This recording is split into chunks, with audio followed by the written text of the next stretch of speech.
Hello everyone, welcome to खुशी की दुनिया। तो किताब का नाम है द राइट वे, यानी कि राइट ब्रदर्स के 7 प्रॉब्लम सॉल्विंग प्रिंसिपल, जिसे लिखा है मार्क एप्लिन ने। तो चलिए जानते हैं इस किताब के बारे में। अपने आप को 1903 यानी कि 1903 में कल्पना कीजिए, जहाँ पे कोई एयरप्लेन, स्मार्टफोन, कोई इंटरनेट नहीं था। कैसे साइकिल बनाने वाले 2 भाई, जो कि एक बिशॉप के बेटे थे, उन्होंने वो चीज़ कर डाली जो कि पॉसिबल ही नहीं था। जो कैसे उन्होंने ये चीज़ कर डाली, जिस दिन राइट ब्रदर्स ने उड़ान भरी, आखिरकार कैसे वो एक इंसान को उड़ाने में सफल हुए।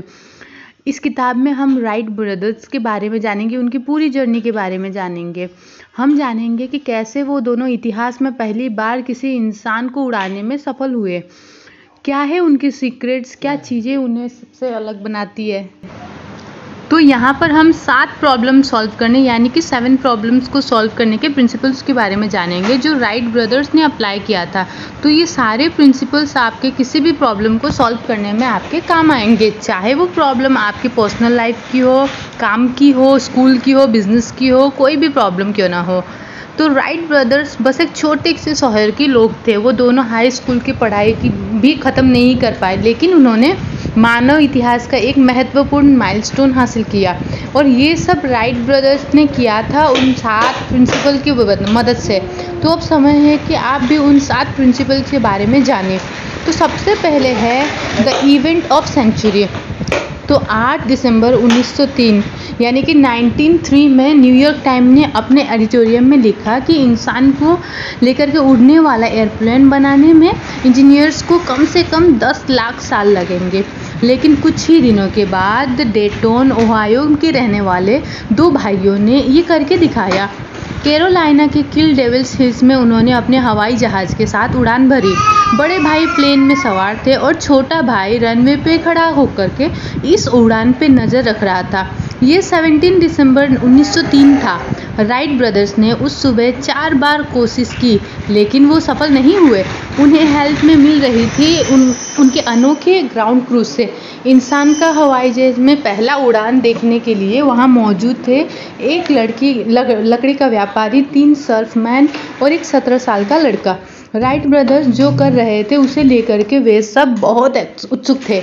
अपने 5वें प्रयास में विल्बर्स और ऑरवेल अपने पहले उड़ान भरने में सफल हुए।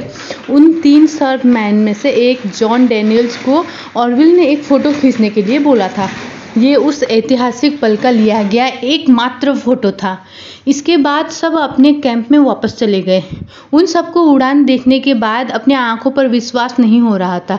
वे पहाड़ों को पार कर गए इस खबर को सबके पास पहुंचाने के लिए। जॉन डैनियल्स को इस बात पर चिंता हो रही थी कि उससे ठीक टाइम पर तस्वीर ली थी या नहीं। जाहिर है उसने तस्वीर ली थी। इतिहास में सबसे महत्वपूर्ण तस्वीर में से एक बन गई ये तस्वीर। राइट ब्रदर्स को बहुत भूख लग रही थी। उन्होंने कैंप में अच्छी तरीके से खाना खा करके थोड़ा आराम किया। ये लग रहा था कि उनके ग्राउंड क्रू उनसे भी ज़्यादा उत्तेजित थे। बाद में एक इंटरव्यू में विल्बर राइट्स ने बोला कि वे और उनके भाई ने अपने कल्पना में कई बार उनके बनाए हुए हवाई जहाज में कई बार उड़ान भर चुके हैं।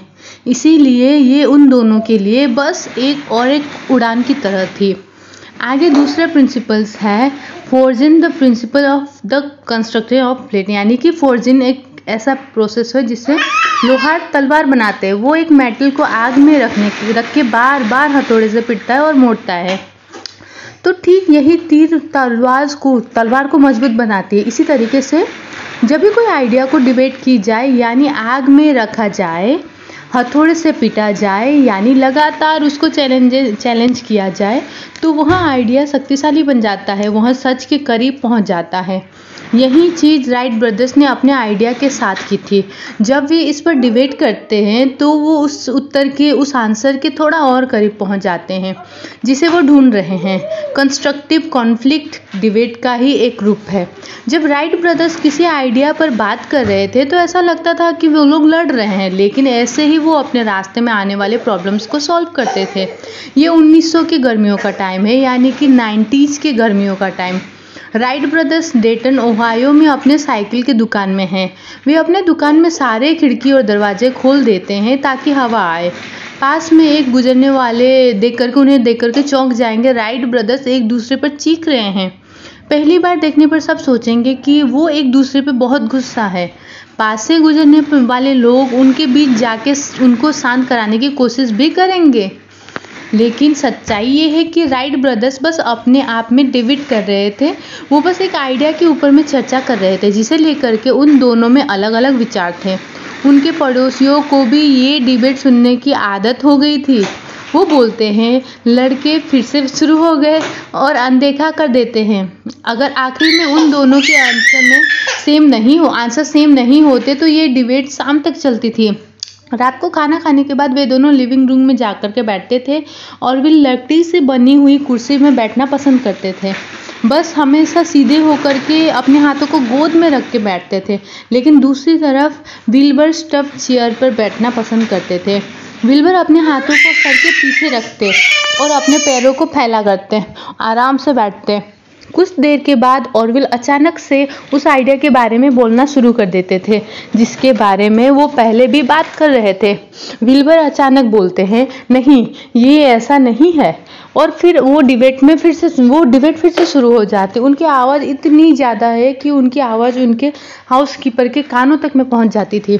बूढ़े हाउसकीपर ये देखने चली आती थी कि वो दोनों कहीं एक दूसरे को मार तो नहीं रहे, लेकिन जाहिर है कि वो ऐसा नहीं कर रहे थे। वो सिर्फ कंस्ट्रक्टिव कॉन्फ्लिक्ट कर रहे थे। इसी के साथ आगे बढ़ते हैं कि थर्ड प्रिंसिपल की तरफ, जो है tackle the tyrant, the principle of worst things first. यानी कि टैकल द टायरेंट का मतलब है कि सबसे बड़ी प्रॉब्लम को सॉल्व की जाए। एग्जाम्पल के लिए एक बिजनेस प्रोजेक्ट को लेते हैं।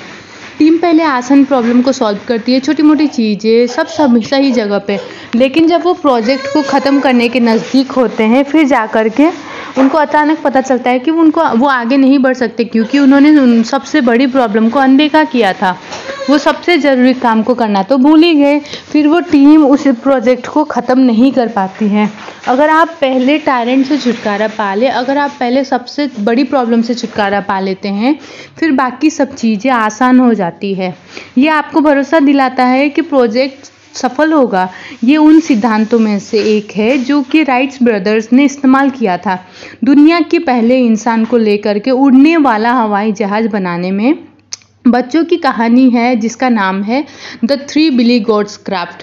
एक समय की बात है, कुछ बकरे थे जो किसी नदी के पार जाना चाहते थे। वो बहुत खुश थे क्योंकि नदी के उस पार में बहुत सारी हरी घास थी। उस पार जाने का एक ही रास्ता था, जो था कि एक पुराने लकड़ी की पुल के नीचे पानी का बहाव बहुत ज़्यादा था। पुल के नीचे एक बड़ा और एक आँख वाला ट्रोल रहता था जो कि उस ट्रोल से गुजरने वाले सभी को खाने की कोशिश करता था। छोटी सी लड़की जो ये कहानी सुन रही थी, उसने अपने दादी से पूछा, बकरियाँ कोई दूसरे रास्ते से क्यों नहीं गई? दादी ने कहा, हो सकता है उन सबने कोशिश की हो, लेकिन आज हो गया कल हो। उन्हें उस बड़े से जानवर का सामना करना ही था, यानी कि उन्हें टायरेंट का सामना करना ही था। 1901 यानी कि 1901 में विल्बर राइट्स को इनके मेंटोर ऑक्टन स्वीट ने वेस्टर्न सोसाइटी ऑफ इंजीनियर्स के सामने अपनी बात रखने के लिए इनवाइट किया। जब स्ट्यूट ने विल्बर का परिचय करवाया तो उन्होंने हवाई जहाज़ का भारी होने की वजह से जो प्रॉब्लम हो रही थी उसके बारे में बताया। स्ट्यूट ने बोला कि असली प्रॉब्लम है एक सही पावर प्लांट, मतलब हवाई जहाज़ का मोटर। उन्होंने बताया कि विल्बर भी ये मानते हैं। विल्बर ये सुनकर के चौंक गए क्योंकि उनको नहीं लगता था कि वोट पर कोई टायरेंट यानी कि बड़ी प्रॉब्लम है, लेकिन वो अपने मेंटोर को नीचा नहीं दिखाना चाहते। तो विल्बर खड़े हुए और अपनी बात सबके सामने खुलकर बोले। राइट ब्रदर्स के लिए हवाई जहाज़ के मोटर सबसे बड़ी प्रॉब्लम नहीं थी, बल्कि असली प्रॉब्लम थी बैलेंस और कंट्रोल। उन्होंने अपने मन की बात सोसाइटी में सबके सामने रखी। बैलेंस और कंट्रोल को छोड़ करके बाकी सभी प्रॉब्लम छोटी है। राइट ब्रदर्स ने कहा, अगर हम बैलेंस और कंट्रोल की प्रॉब्लम का समाधान कर सके तो हम इतिहास में पहली बार किसी इंसान को हवाई जहाज़ में उड़ाने में सफल होंगे। यही एक चीज़ थी जिसके ऊपर उन्होंने किल डेविल सील्स पर विजय हासिल की थी। वो टायरेंट को हरा करके सफल हुए। अब आगे बात करते हैं चौथे प्रिंसिपल्स की, जो है fiddling, the principle of inventory inquiry. Fiddling और टिंकरिंग लोगों के बॉक्स के साथ खेलने के जैसा है। आप तब तक उसे जोड़ते और तोड़ते जब तक कि आप अपने मुताबिक कुछ बना ना ले। ये राइट ब्रदर्स की यही खासियत थी। वो मशीनों को खोल करके देखते थे कि वो कैसे काम करता है। वे इसके साथ छेड़छाड़ करते थे और उसे पहले से बेहतर मशीन बना देते थे। विल्बर और ऑरविल के पापा थे बिशप मिल्टन राइट। अक्सर उन्हें काम की वजह से दूर रहना पड़ता था। बिशप की सैलरी कम थी, लेकिन वो अपने बच्चों के लिए तोहफा जरूर लाते थे। बिशप उन्हें ऐसा कोई खिलौना ला करके देते थे जो बच्चों को उत्सुक कर दे और उनकी नॉलेज को बढ़ाए। एक दिन जब विल्बर 11 और ऑरविल 7 साल के थे, तो बिशप अपने पीछे छुपा करके एक खिलौना लाए। दोनों लड़के दरवाजे तक दौड़ करके गए और अपने पापा का वेलकम किया। इससे पहले वो दोनों उस फ्लिप को पकड़ते, बिशप ने उसे हवा में छोड़ा। वो जमीन पर गिर गया। वो तोहफा था एक खिलौना जो उसे बनाया गया था अल्फोंसे फेनोत नाम के प्रतिभाशाली फ्रेंच मैनेजर ने। खिलौना हवाई जहाज तो पहले से भी बनाया जाता था, लेकिन अल्फोंसे पेनोत के बनाए गए खिलौने सबसे अलग और शानदार होते थे। उस तरह के दूसरे खिलौने चलते थे धनुष और धागे से, लेकिन पेनोत का मॉडल चलता था 2 प्रोपेलर और एक रबर बैंड से। वो खिलौना हवाई जहाज बहुत ही अच्छे से और आराम से हवा में उड़ता था। राइट ब्रदर्स बहुत एक्साइटेड थे। वे दोनों इसके साथ छेड़छाड़ करते रहे ताकि वो समझ सके कि वह खिलौना काम कैसे करता है। उन्होंने उसे बेहतर बनाने की कोशिश की। उन्होंने उस खिलौनों का बड़ा रूप भी बनाया, लेकिन उसे उड़ा नहीं पाए। कुछ साल के बाद वे दोनों वजन और ताकत के बीच के रिश्ते को समझ पाए। राइट ब्रदर्स ने समझा कि अगर किसी मशीन को आकार को 2 गुना किया जाए तो उसकी ताकत को 8 गुना बढ़ाना पड़ता है। जितना बड़ा मशीन होगा उतनी ज़्यादा ताकत की जरूरत चाहिए। ऐसे ही हवा से भारी किसी चीज़ को उड़ाया जा सकता है। इसी के साथ आगे की 5वां सिद्धांत माइंड वॉर्पिंग। तो माइंड वॉर्पिंग का मतलब है बॉक्स के आइडिया को भूले बिना आउट ऑफ द बॉक्स सोचना। इमेजिन कीजिए कि आपके पास एक बॉक्स है, इससे आप माइंड वॉर्प करते हैं। आप इसे उसी सभी शेप और फॉर्म में इमेजिन करते हैं जो पॉसिबल है। असली बॉक्स तो आपकी सोसाइटी और पॉसिबिलिटी से इन्फ्लुएंस किया गया था। अगर आप इसे वर्क करते तो आप नई पॉसिबिलिटीज़ को देखेंगे जो आप पहले कभी नहीं देखे हैं। आप उस प्रॉब्लम के नए सोल्यूशन को जानेंगे। तो राइट ब्रदर्स ने इनहेरेंट इंस्टेबिलिटी के प्रॉब्लम को सॉल्व किया। विल्बर ने 1901 यानी कि 1901 में इसे वेस्टर्न सोसाइटी ऑफ इंजीनियर्स के सामने में एक्सप्लेन किया। इमेजिन कीजिए कि आप एक कागज़ के टुकड़े को पकड़े हुए हैं और उसे लेटरल पोजीशन यानी कि साइड से छोड़ते हैं। वो पेपर हवा में जैसे ही लहराते हुए नीचे गिरता है, उसे कहते हैं इनहेरेंस ऑफ सस्टेनेबिलिटी। अब ये इमेजिन कीजिए कि उस कागज़ के टुकड़े के पायलट है, आप उस पर सवार हैं। आपको पेपर के डायरेक्शन को कंट्रोल करना पड़ेगा और इसको हवा में बैलेंस करके रखना पड़ेगा। तो इस तरीके से राइट ब्रदर्स ने अपनी इस प्रॉब्लम को पिक्चराइज किया था। ये सरप्राइजिंग नहीं था कि उन्हें बैलेंस ऑफ कंट्रोल को सबसे बड़ा प्रॉब्लम माना था, क्योंकि वो साइकिल बनाते थे। एक एयरप्लेन को उड़ाना एक साइकिल के चलाने जैसा ही। जब आप पहली बार किसी साइकिल को चलाएंगे तो वो बहुत परेशानियों से भरा हो सकता है। आपको बैलेंस और कंट्रोल सीखना पड़ेगा ताकि आप गिर न जाए। साइकिल बनाने के लिए आपको इनहेरेंट इंस्टेबिलिटी के साथ डील करना पड़ेगा। एक स्मूथ चलने वाला साइकिल बनाने के लिए आपके पास बेहतरीन डिज़ाइन और स्किल होने ज़रूरी है। राइट ब्रदर्स ने बहुत बार माइंड वॉर्पिंग की है। उन्होंने चीज़ों को इमेजिन, विजुलाइज और कैलकुलेट किया है। एयरप्लेन बनाना साइकिल बनाने से थोड़ा सा ज़्यादा मुश्किल था, क्योंकि पायलट की लाइफ बहुत जोखिम भरी होती है। एयरप्लेन उड़ाने से पहले उन्हें श्योर होना पड़ता है कि मशीन चलाने में सेफ है या नहीं। विल्बर और ऑरविल ने 1900 यानी कि 90s में पहला अटेम्प्ट किया था। किटी हॉक में बे ग्लाइडर को उड़ाने में असफल हुए, लेकिन वो हैप्पी और ऑप्टिमिस्टिक थे यानी कि आशावादी थे, क्योंकि वो सभी पॉसिबिलिटीज़ को ट्राई कर चुके थे। वे उनके बनाए हुए सभी थ्योरीज को टेस्ट कर चुके थे। उनमें से कोई भी सही तरीके से काम नहीं करे और वो जानते थे कि उन्होंने मशीन को और ज़्यादा इम्प्रूव करना होगा। इसीलिए राइट ब्रदर्स ने इस और ज़्यादा दिमाग लगाया और ज़्यादा माइंड वॉर्पिंग की। इसी के साथ आगे बढ़ते हैं और बात करते हैं छठे प्रिंसिपल की, relentless preparation, the principle of forever learning. यानी कि रिलेंटलेस प्रिपरेशन का मतलब होता है सीखने से प्यार, और ये तब होता है जब कोई व्यक्ति अपनी पसंद की कोई किताब पढ़ता है या अपने पसंद के किसी सब्जेक्ट को स्टडी करता है। कोई एग्ज़ाम नहीं है लेकिन आप फिर भी पढ़ रहे हैं क्योंकि आप सीखना चाहते हैं। इससे आप नई चीज़ों के बारे में जानेंगे। जब आपको आंसर की ज़रूरत होगी तब ये अपने आप आपके दिमाग में आ जाएगा, क्योंकि आपने पहले से ही कई आइडियाज़ सीखे हुए थे और आपने किसी भी समस्या को हल करने के लिए हमेशा तैयार थे। राइट ब्रदर्स की तरह जाने माने चित्रकार माइकल एंजियो ने भी नई चीज़ों को सीखना पसंद था। जब माइकल एंजियो 13 साल के थे तब उन्होंने इटली के फ्लोरेंस शहर में एक अप्रेंटिस के रूप में एडमिशन लिया। वहाँ पर एक पेंटर ने उनसे पूछा, क्या तुम्हें ड्राइंग आती है? उन्होंने जवाब दिया, नहीं। लेकिन माइकल एंजेलो ने ये भी बोला, मैं सीख सकता हूँ। यह अप्रेंटिस उसके बाद बहुत आगे तक गया। माइकल एंजियो ने कहा था कि अपने पूरे जीवन काल में वो एक नदी में रखे हुए स्पंज की तरह थे। जब भी उन्हें कहीं से नॉलेज मिलती थी वो उन्हें स्पंज की तरह सोख लेते थे। वो बहुत ही जिज्ञासु थे, सीखने का कोई भी मौका नहीं छोड़ते थे।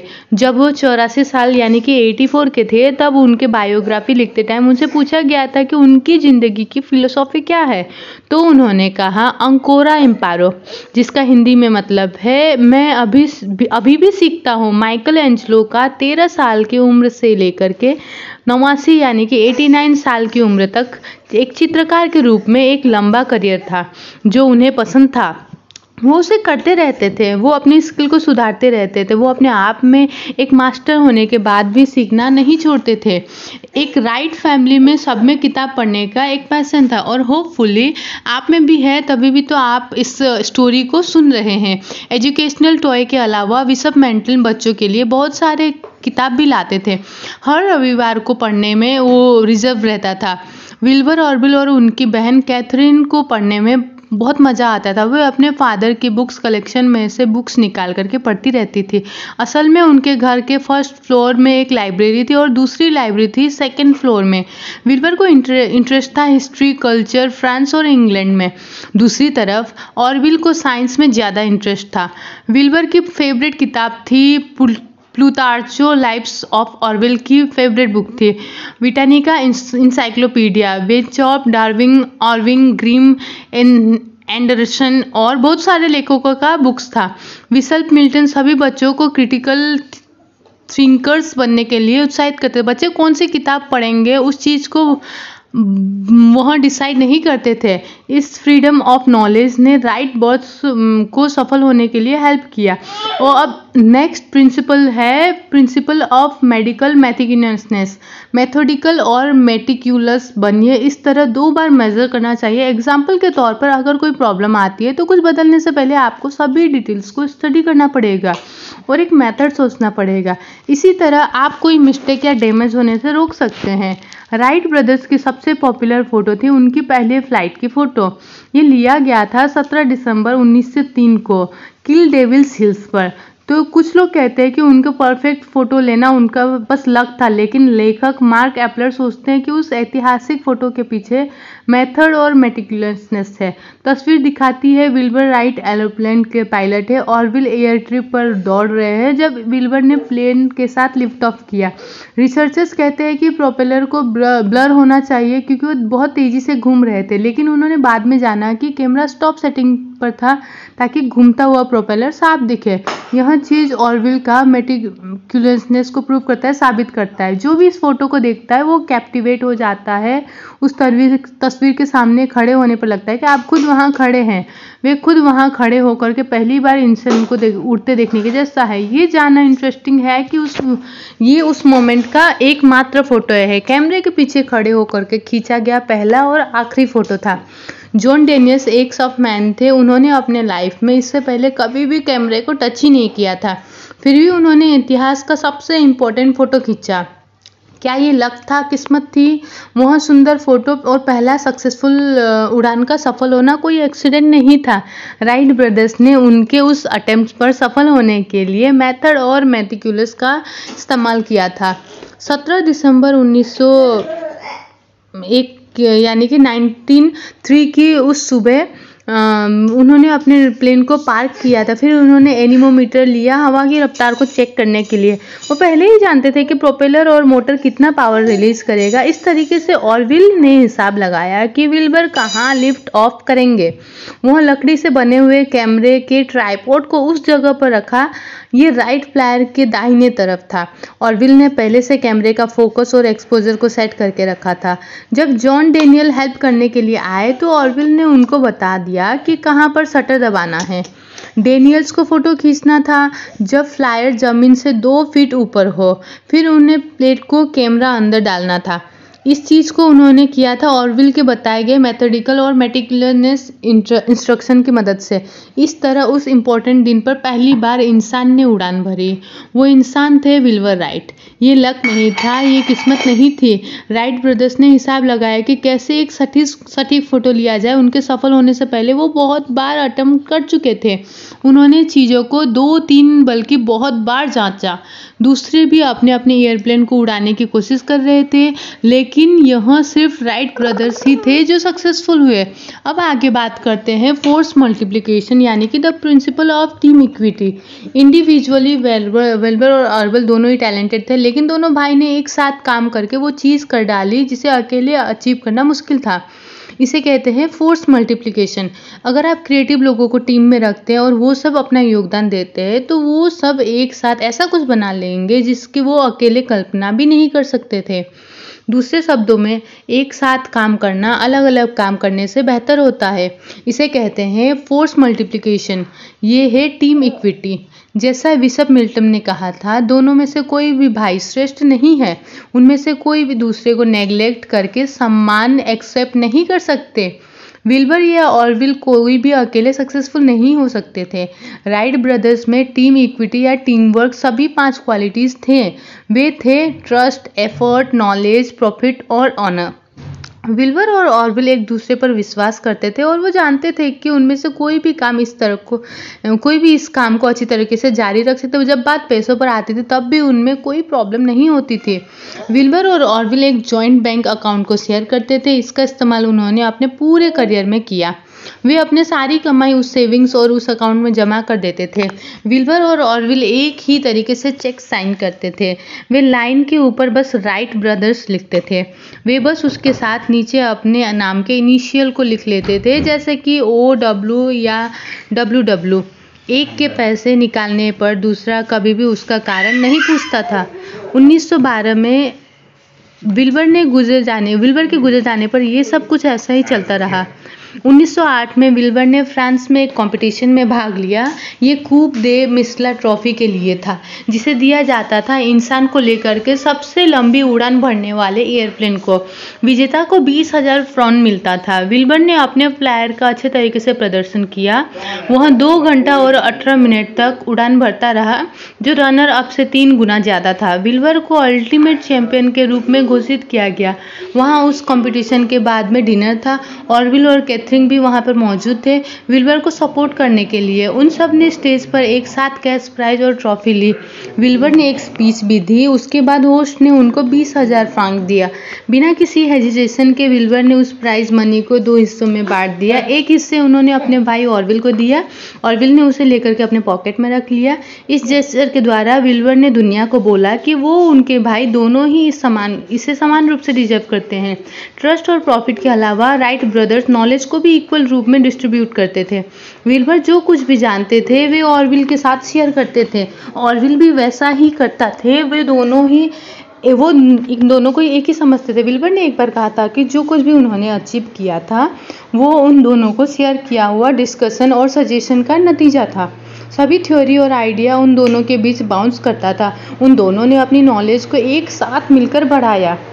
उन दोनों ने एक साथ एक टीम के रूप में नॉलेज और पावर को बढ़ाया, नॉलेज को पावर बनाया। तो राइट ब्रदर्स की इस कहानी के साथ में कंक्लूजन की बात आती है कि अपने राइट ब्रदर्स के साथ में जो प्रिंसिपल था forging, take off the tyrant, fiddling, mind whopping, relative learning, major twist और फोर्स मल्टीप्लिकेशन। फॉर्जिन का मतलब है कि एक आइडिया को लेकर के तब तक डिबेट करना जब तक वो स्ट्रांग बन ना जाता। टेक ऑफ द टैलेंट का मतलब है सबसे पहले सबसे बड़ी प्रॉब्लम को सोल्व करना। माइंड वॉपिंग का मतलब है अलग नज़रिए में से देखना और सोचना। रिलेंटलेस लर्निंग का मतलब है नॉलेज के लिए प्यार। मेजर ट्रस्ट का मतलब है मैथोडिकल और मेटिकुलस बनना। फोर्स मल्टीप्लिकेशन का मतलब है एक साथ काम करना अकेले काम करने से बेहतर होता है। अगर राइट ब्रदर्स के सफल होने के पीछे कोई और सीक्रेट इंग्रेडिएंट था तो वो था उनका पैशन, उनका धैर्य। वे जब छोटे थे तब से उड़ने के सपने देखते थे। जब से बिशप मिल्टन ने उन्हें वो टॉय एयरप्लेन दिया था तब से वे उसके बारे में एक्साइटेड थे। विल्बर और ऑरविल बड़े हुए बुक लवर और क्रिटिकल थिंकर्स के तौर पर। राइट ब्रदर्स अपने साइकिल के बिजनेस से खुश रह सकते थे। सक्सेसफुल बनने के लिए उनमें मैकेनिकल, फाइनेंशियल और एंटरप्रेन्योरियल स्किल था, लेकिन वे कुछ और चाहते थे। बहुत बार फेल होने के बाद भी उन्होंने सपना देखना नहीं छोड़ा। वे उड़ने के लिए पैशनेट थे। वे रुके नहीं जब तक वो प्लेन उड़ाने में सफल नहीं हुए। राइट ब्रदर्स ने सीखा था अगर आप मशीन के आकार को 2 गुना करते हो तो आप उसके पावर को 8 गुना करना पड़ेगा इसे उड़ाने के लिए। वे विश्वास करते थे कि propulsion और पावर से बड़ा प्रॉब्लम है बैलेंस और कंट्रोल। तो उनके पैशन और उनकी प्रैक्टिस की वजह से विल्बर और ऑरविल ने हवा से भारी किसी चीज़ को हवा में उड़ा करके दिखाया। ये सही मायने में अमेजिंग है कि कैसे एक मशीन 100 लोगों को लेकर के घंटों तक आसमान में उड़ती रहती है। हम राइट ब्रदर्स के आभारी हैं। हम उन इंजीनियर्स के आभारी हैं जो राइट ब्रदर्स के तहत काम करते हैं। ये समय है इन 7 प्रॉब्लम को सॉल्व करने वाले प्रिंसिपल को हम भी यूज करें। एक बार अगर हम ये करते हैं तो हम एक्स्ट्रा ऑर्डिनरी बन जाएंगे। और इसमें हमारी बहुत सारी गुड विशेस और शुभकामनाएं कि आप जो करना चाहते हैं उसमें सफल हो। Thank you.